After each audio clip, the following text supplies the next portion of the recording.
Muchas gracias, doctor Enrique Dussel, por concederme esta entrevista. Entramos sin más dilación en la primera pregunta acerca de su estancia en Madrid. Usted presenta su tesis sobre el tema del bien común, su inconsistencia teórica, dirigida por Millán Puelles, un famoso opusdeísta, justamente olvidado, que tiene además una tesis bastante interesante de ontología real transobjetual, publicada en su teoría del objeto puro. Allí conoce a Zubiri, a Aranguren, Lain Entralgo, Marías. ¿Cuál es su recuerdo de ese Madrid de los años 50 y cómo contrasta esa realidad, digamos, franquista en la que usted estuvo estudiando con los contactos que haya podido tener con España, con filósofos españoles recientemente a partir de entonces?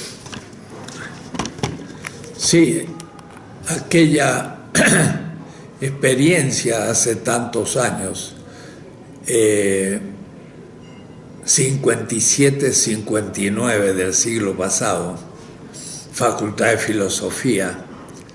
Yo estaba el primer año en el Colegio Guadalupe, que se llama con 200 latinoamericanos. En las vacaciones de verano, después de haber estudiado duramente y aprobado todas mis materias con sobresaliente, me pasé 5 meses, primero por Europa, autostop, y después fui al Medio Oriente y ahí empecé a descubrir muchas cosas. Me reintegré a Madrid en el 58 y defendí mi tesis en el 59 y me fui a Israel. Esos 2 años eran años de franquismo.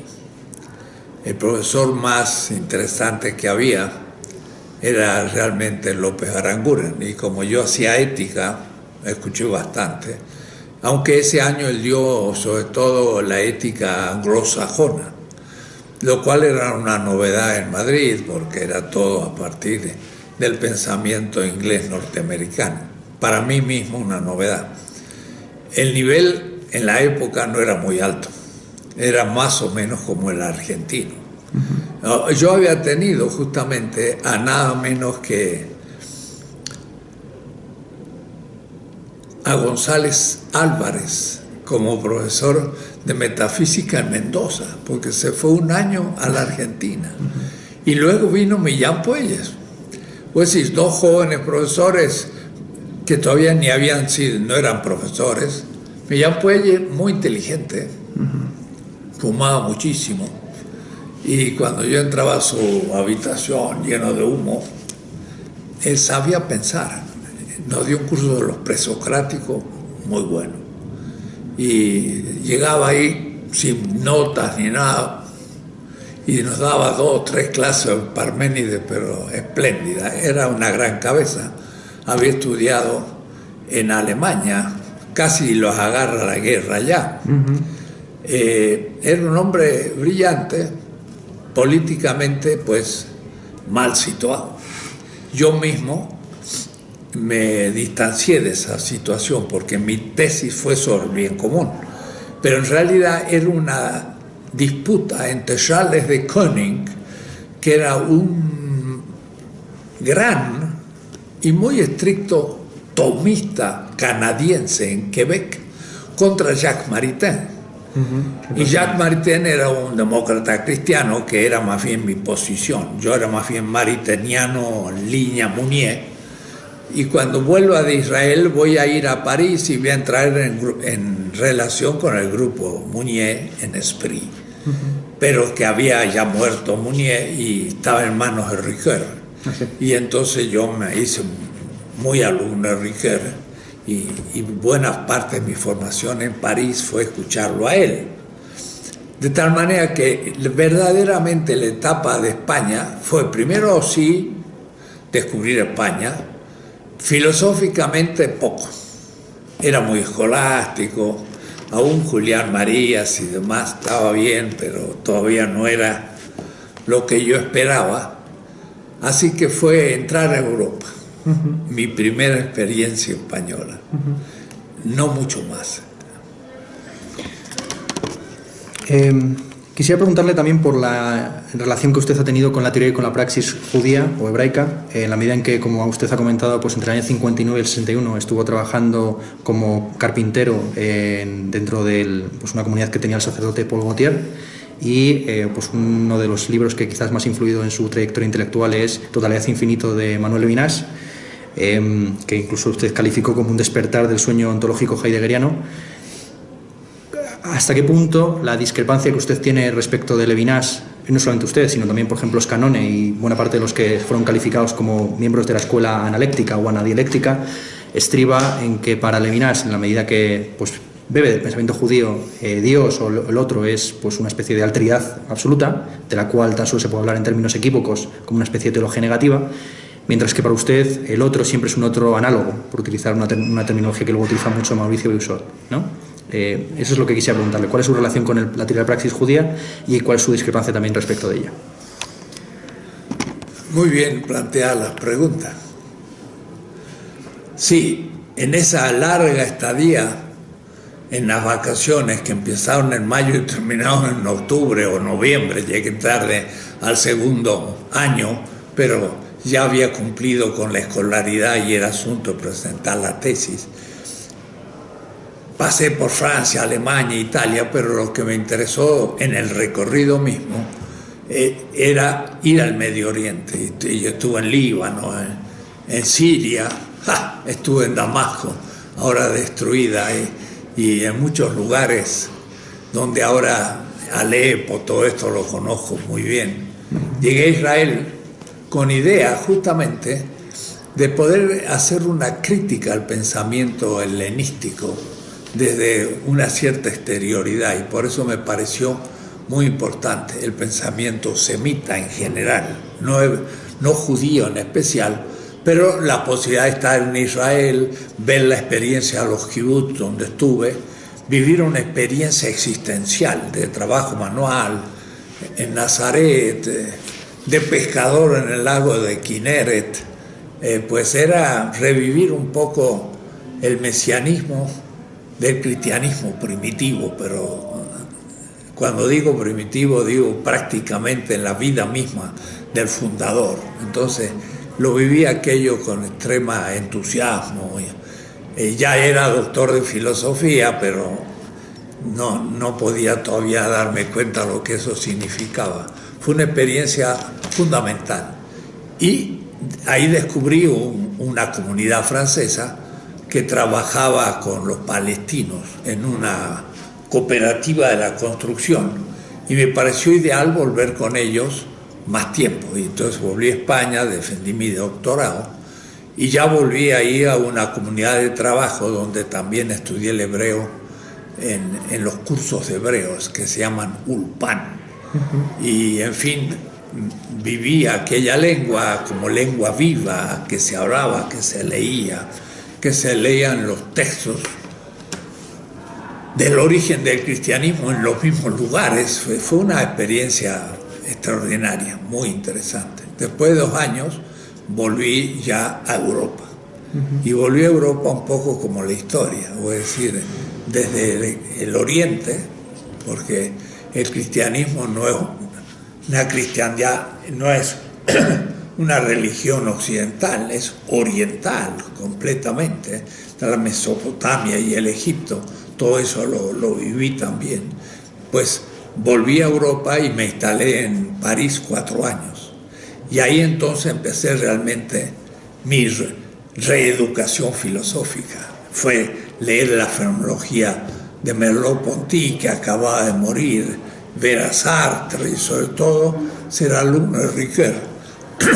Eso sí que ya no era la tercera escolástica ni el pensamiento aristotélico tomista, sino realmente entrar en el pensamiento contemporáneo.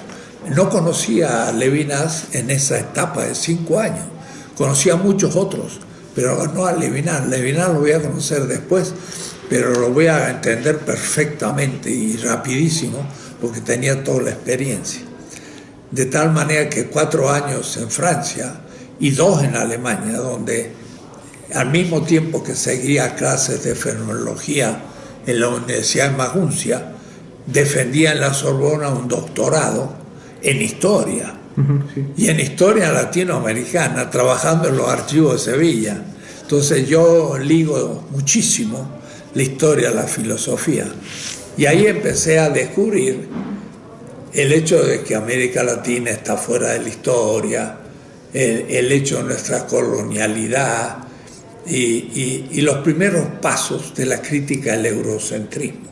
Pero todavía no era demasiado evidente. Sin embargo, después de 10 años en Europa, es que ya en barco volví a Argentina. Y ahí entonces, mi primer clase en una pequeña universidad del norte de Argentina fue justamente un tema que escribía a máquina, como hacían los alemanes, y leía mis clases, que se llama América Latina en la historia universal. Entonces, esas fueron mis primeras lecturas universitarias, mis clases. Y realmente fue como una especie de manifiesto, o para mí un proyecto de vida, porque quise situar a América Latina en una nueva visión de la historia, que es partida de Dilthey y todas las escuelas históricas, y Heidegger y Husserl, mostrando en qué consistía el mundo de la vida cotidiana, y me proponía hacer una historia mundial de los mundos en el sentido heideggeriano, y ahí situar América Latina. Eso se ha publicado ahora como libro, está en mi página, se puede leer completo. Pero es interesante pensar que era un joven profesor cuya primer clase universitaria fue ese tema, que hoy mismo, de 12 a 2, aquí en la Facultad de Filosofía, he vuelto a esos temas. De nuevo, el enfrentamiento de Cortés con Montezuma y una visión histórica. Porque entendí por todas mis clases en Europa, Francia y Alemania, que los europeos tienen muy hecho una historia que nosotros estudiamos, pero que nos deja fuera. Y entonces es una construcción ideológica hecha por los románticos que hay que deconstruir para empezar la historia. Y por eso es que en París, en el 61, 62, desde mi experiencia en Israel y siendo yo bibliotecario para tener una beca, escribí mi primer librito que se llamó El humanismo semita, que no es judío, sino que son los babilónicos, los acadios, los fenicios, los palestinos, y entre ellos Israel. Pero también la metafísica cristiana musulmana estaba fundada. Era una visión no helénica. Eso lo escribí todavía en Maguncia, en Alemania. Y hice también un resumen de mi tesis en el humanismo helénico para anteponer dos éticas, dos antropologías, dos políticas, dos ontologías completamente distintas. Y eso era un poco un debate que había en Francia, es verdad, Tremontin y cierta gente del cual yo era muy amigo, iba a sus casas con los profesores, el mismo Ricoeur, de comparar una cultura semita con la helénica y ya no sentirme yo helénico ni pensar a Grecia como el fundamento de Occidente. En realidad, más el fundamento de Occidente eran los semitas que Grecia, y para esclarecer el problema latinoamericano había que, por una parte, conocer el Asia, porque los indígenas eran el extremo oriente, el oriente, y por otra parte, los españoles eran el extremo occidente, el occidente. Y ver ese impacto era impresionante en la historia universal. Eso es lo que yo hice en esa época. Y mis 3 primeros tomos fue el humanismo semita, el humanismo helénico, pero después un trabajo muy particular, que estudié cómo impactó la antropología semita a la antropología helénica desde el primer siglo hasta el siglo XIV. Un trabajón terrible, con miles de notas de los padres de la iglesia y todo, que cuando ahora leo a Agamben El reino y la gloria, que trabaja también los padres de la iglesia, pero de un punto de vista filosófico. Yo digo, yo lo hice y de otra manera, pero hasta más detallado que Agamben, allá por el año 1964, porque el material lo tuve en Europa y lo escribí ya dejando Resistencia, donde empecé, y ganando una cátedra todavía no definitiva de ética, en donde yo había estudiado, que era Mendoza. Y ahí entonces sí empecé ya a escribir lo que va a ser mi proyecto futuro. Pero en ese momento, justamente en el segundo Congreso Nacional de Filosofía, 1971, yo planteé una ponencia muy fuerte que se llama justamente Metafísica de la Modernidad. Y ahí empieza mi ataque al eurocentrismo y a la modernidad, Descartes. Y entre el público había un grupo de filósofos que estaban con las mismas inquietudes y formamos un grupo que nos reunimos en las montañas de Córdoba por el 71, y de ahí va a salir lo que vamos a llamar filosofía de la liberación, que va a ser un movimiento filosófico que parte de la mejor filosofía o de la gran filosofía europea, sin negarla, sino exigiendo conocerla y asumirla, pero a partir de otro punto de perspectiva que es América Latina, y ahí se empiezan a descubrir temas en 1971-72, que hoy están en plena efervescencia. Pero realmente cuando vuelvo a aquellos textos, todo fue dicho, pero de una manera, lo que hoy se llama descolonización. Ahora que estoy escribiendo un libro sobre analogía, me dijo, ¿cómo este joven pensador, que ya se alejó tanto de mí porque hace 45 años, dijo tantas cosas bien claritas, exactamente lo que estoy aclarando ahora todavía? Fue un pensamiento autóctono, arraigado en la filosofía europea, pero anti-eurocéntrico y propugnando una filosofía latinoamericana, porque piensa desde otro lugar geográfico, geopolítico, social, mítico y todo diferente, y empieza a desarrollar temas de otra manera. Un tema que entonces era muy de actualidad y que lo sigue siendo a día de hoy es la cuestión del populismo. Usted tuvo unos encontronazos bastante fuertes en los años 70, pues con grupos tanto de extrema derecha como algunos vinculados incluso con el peronismo en Argentina, que lo obligaron en última instancia pues a exiliarse aquí, a México, ¿no? Sin embargo, recientemente, pues en un texto titulado 5 notas sobre populismo, pues usted hace un balance más ponderado, por así decir, del populismo, en el que, pues, por ejemplo, valora la vinculación que hubo de cierta corriente de la filosofía de la liberación vinculada con la economía de la dependencia, o sea, todas las teorías del subdesarrollo que se desarrollaron por aquel entonces, muy vinculadas pues, con los gobiernos de Perón, Vargas, Cárdenas. ¿Cómo valora usted el populismo, sobre todo en la vertiente que tiene de nacionalismo político, ¿no? Y hasta qué punto se pueden entender ciertos fenómenos que a día de hoy se califican como populistas? Parece que el populismo se ha convertido como en la categoría política por excelencia, ¿no? Más que la democracia incluso. Pues estoy pensando como el caso de Marine Le Pen o Donald Trump.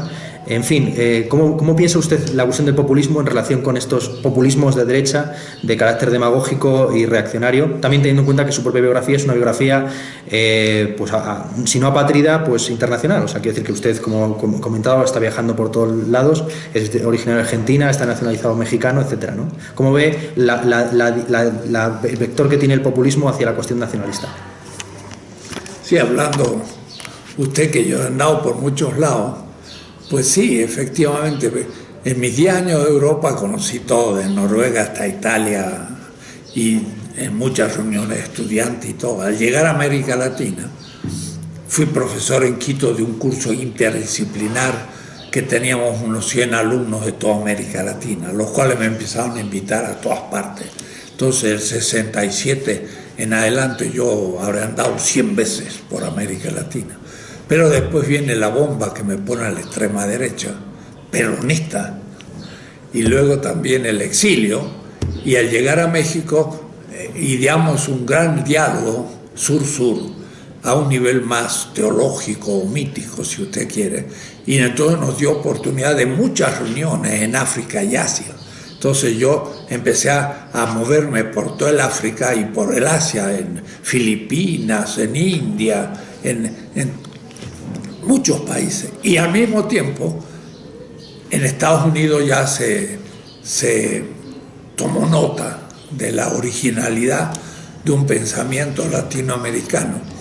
Y bueno, yo en estos años habré dado 100 conferencias en distintas universidades norteamericanas. O decir, realmente nos movíamos en el mundo entero, no éramos provincianos.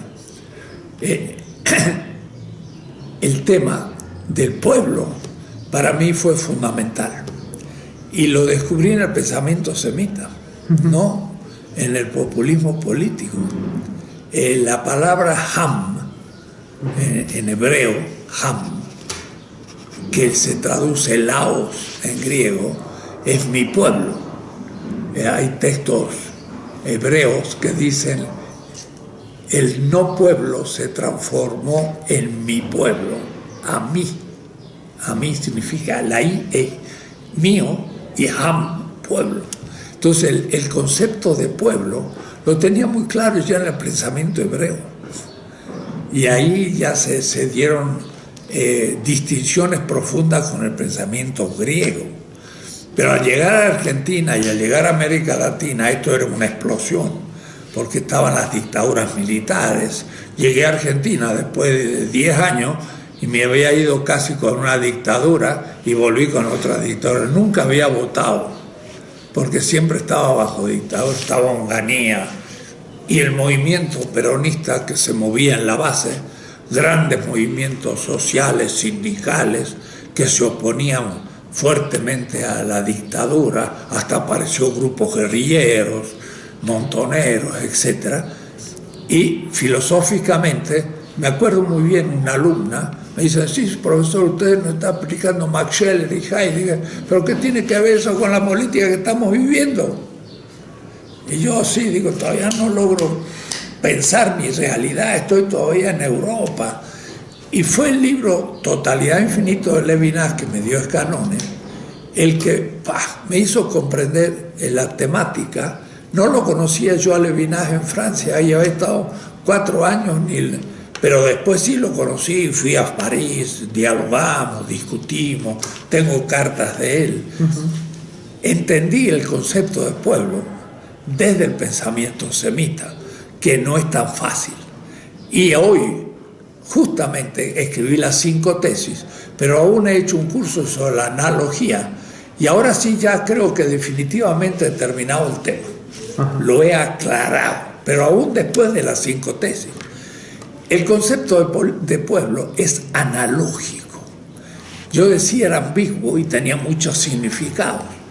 Y claro, como es ambiguo, algunos amigos y aún alumnos me criticaron duramente. ¡Ah, populista, peronista! Mentira, yo nunca fui peronista. Estaba involucrado en el proceso.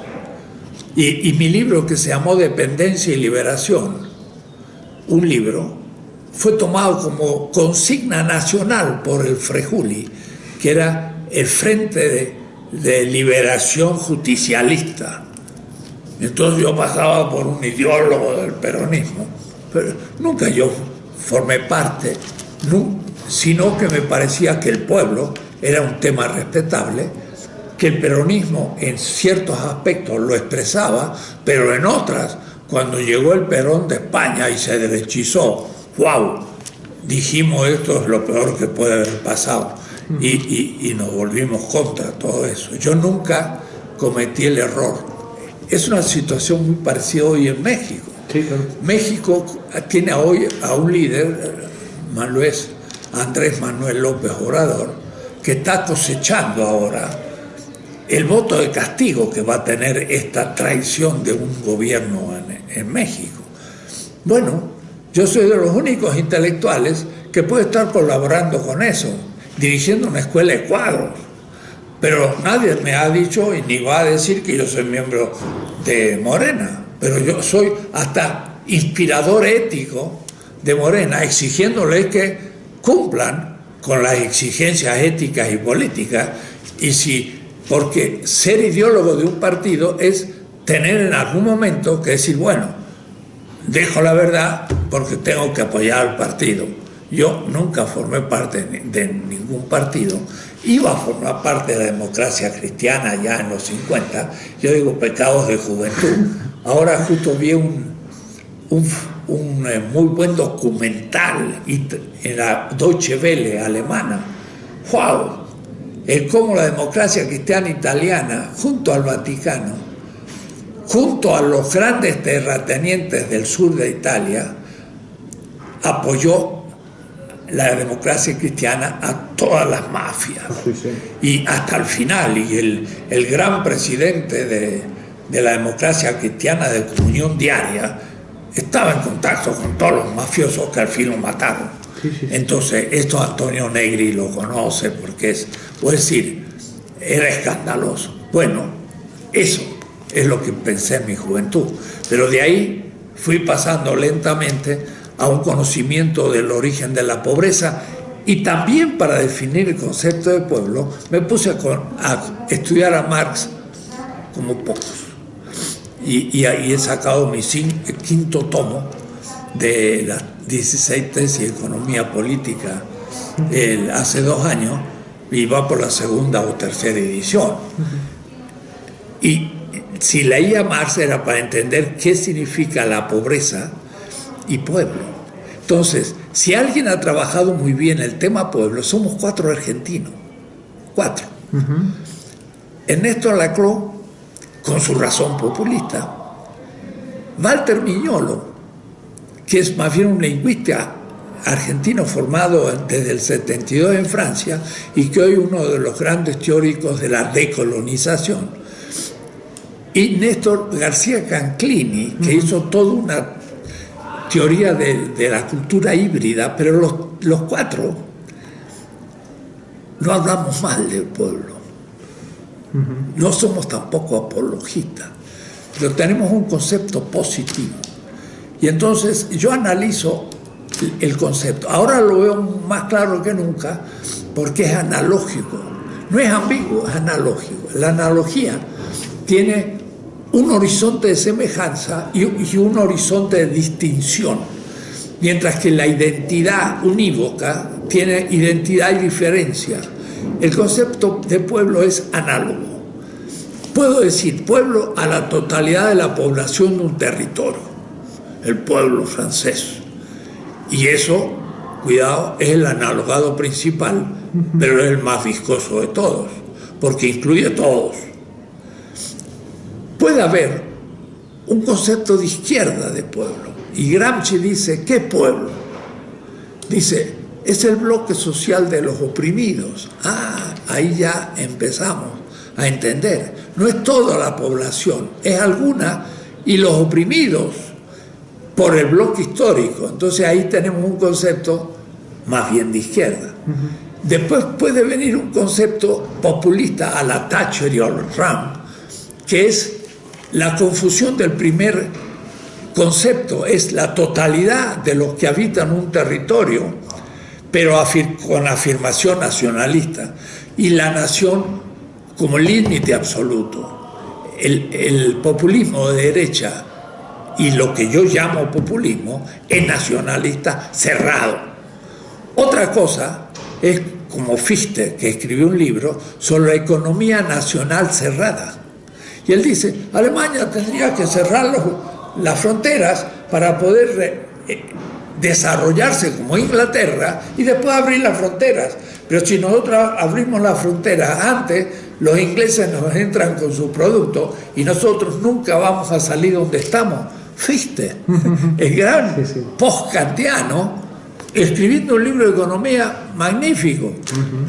Eso no sería un nacionalismo, sería afirmar la posibilidad de un pueblo de sí, durante un tiempo, cerrar las fronteras, a prepararse para la competencia, si tuviera un proyecto capitalista, y luego entrar a la competencia. No es un nacionalista en última instancia, y por eso que yo digo, el principio material de la ética y la política es la afirmación de la vida, pero cuidado, es la vida de la comunidad y en último término de toda la humanidad. Al decir toda la humanidad, estoy contra el vitalismo de derecha. Claro.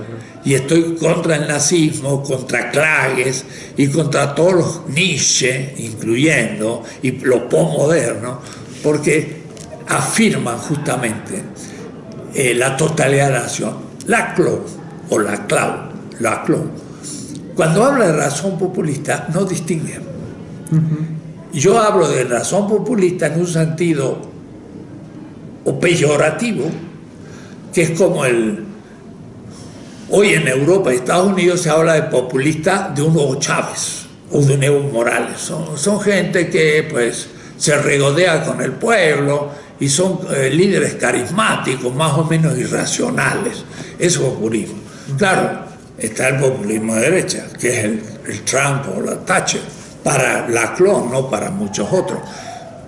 Yo admitiría que populismo es justamente esa primera definición de pueblo, todos los habitantes de una nación, y eso es ambiguo. Yo no acepto la palabra populismo como una categoría, sino pueblo, y pueblo es el bloque social que en una coyuntura crítica surge como un actor colectivo de transformación histórica y que después puede disolverse. Es decir, que la formulación de Mao, yo no soy maoísta, pero dice las contradicciones en el seno del pueblo. Sí, en el seno del pueblo puede haber contradicciones. Pueden ser brutales como en el populismo y pueden ser inevitables aún en una política popular hasta revolucionaria. Es decir, Mao afirmaba en la nación contra los japoneses, pero después luchaba contra el capitalismo. Es decir, afirmaba una nación desde la izquierda. Por eso entonces que yo tomo para definir pueblo el vitalismo de Marx. Y no vamos a decir que Marx era de derecha, que se arreglen con mi posición. Algún colega que es profesor en esta universidad, alumno mío en Mendoza, como Cerruti, no ha entendido la cuestión y me critica duro, y bueno, y por eso tú dices filósofo de la liberación de la línea analéctica. Eso es una caricatura. Somos los únicos filósofos de la liberación que hay. Él mismo no es filósofo de la liberación y no hay otras corrientes que yo conozca. Desaparecieron. Y si desaparecieron es porque no habían descubierto el problema. Lo que está creciendo es la filosofía de la liberación que usa a Marx, que critica al liberalismo, que afirma a la nación contra el imperio, pero que no es nacionalista, etcétera, etcétera. ¿Qué es lo que yo hago? Y en ese sentido, yo digo, sí, cuidado, el pueblo es importante, pero hay que saber cómo se lo define. Última pregunta. Precisamente, dado que usted ha mencionado ahora a Marx, pues me gustaría hacerle una pregunta sobre su lectura de Marx, que sobre todo se empieza a desarrollar una vez que ya aquí se ha venido a México, y que además es una lectura muy contrapuesta a la que por entonces era mayoritaria a nivel internacional desde un punto de vista filosófico, que era la de Althusser, ¿no? La distinción entre el joven y el Marx adulto. Y usted básicamente le da un poco la vuelta a la tortilla, afirmando que el Marx antropológico, ético y antimaterialista no es el de los manuscritos de economía y filosofía de la juventud, sino el de los 4 redacciones del Capital y muy señaladamente el Grundrisse, ¿no?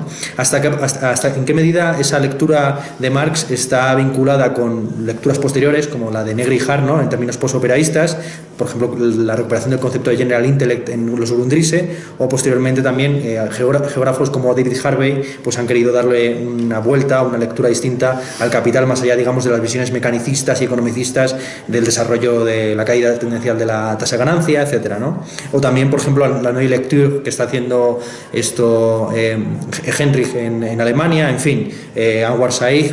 ¿Qué relación tiene usted con el marxismo que se ha ido desarrollando más bien a partir de la caída del muro de Berlín en adelante? Sí, debo decir que yo terminé mi lectura de Marx cuando cayó el muro de Berlín. Y me dije, ¿y ahora qué hago con este Marx? Porque trabajé 10 años aquí en esta facultad, en estos mismos locales, pues 16, 17 semestres. Leímos en un equipo casi de 40 muchachos toda la obra desde los Grundrisse hasta el final. Y cuando no encontramos ya editado, yo me fui a trabajar inéditos en Sloterdijk, en Berlín. Y partí mucho de la visión sobre el origen del capital, hecho por este autor, ¿cómo se llamaba? Se me escapa ahora. Bueno, realmente lo miré a Marx como un ontólogo y como un judío. Y por lo tanto descubrí la simetría en su lógica con Levinas.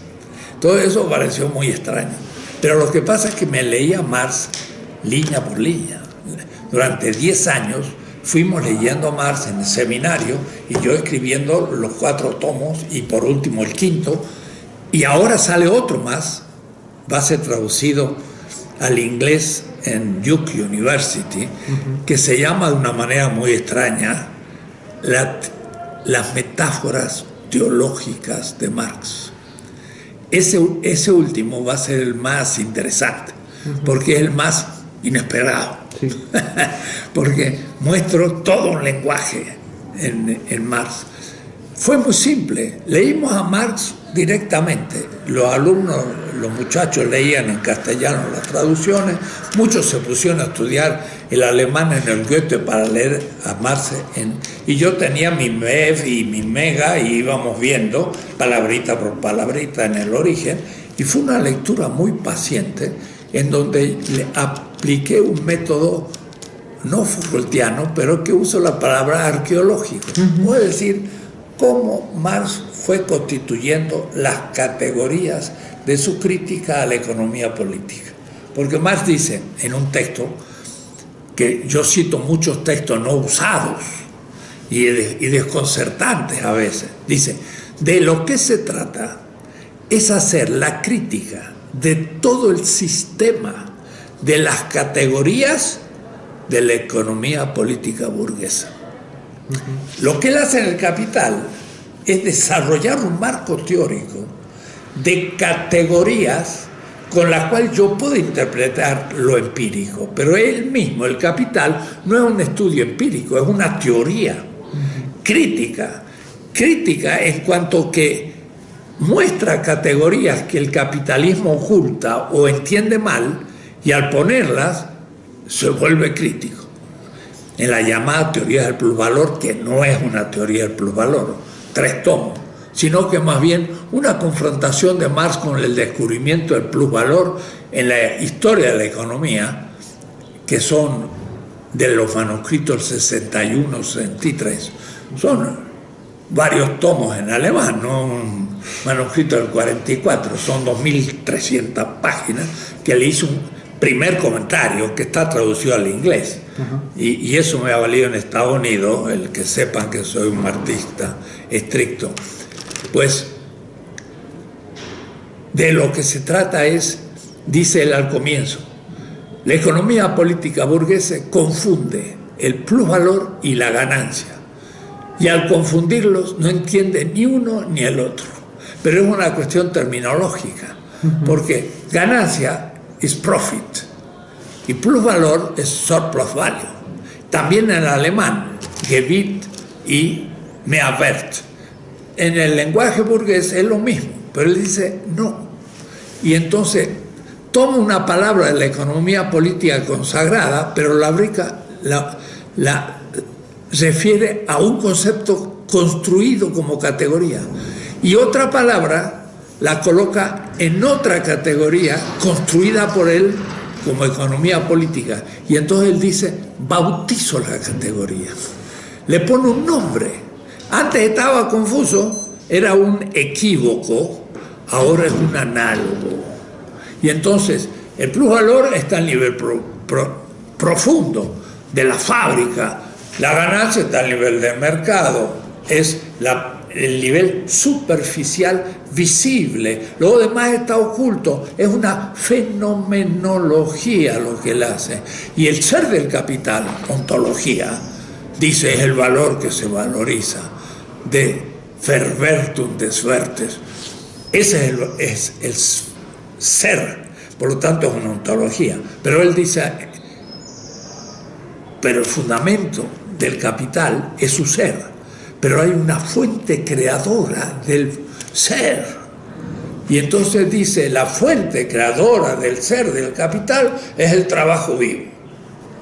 Y entonces usa en alemán, la fuente creadora del valor lo hace desde la nada del capital. Usa la fórmula creación de la nada, Schöpfung aus nichts.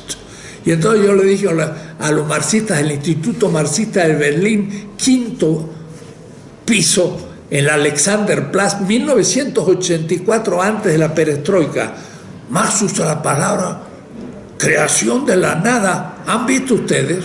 No lo habían visto. Y eso es metafísica semita. Y cuando habla de la vida, es la sangre. Y entonces Marx no usa las categorías griegas, sino judías, y empieza a descubrir un Marx que no es el marxista-leninista. El marxista-leninista desapareció. Pero entonces en el 89 dije, ¿y qué hago con este Marx? Ahora recién lo voy a usar. Y entonces mi ética del 98, en disputa con Apple, fue una disputa con Apple desde Marx.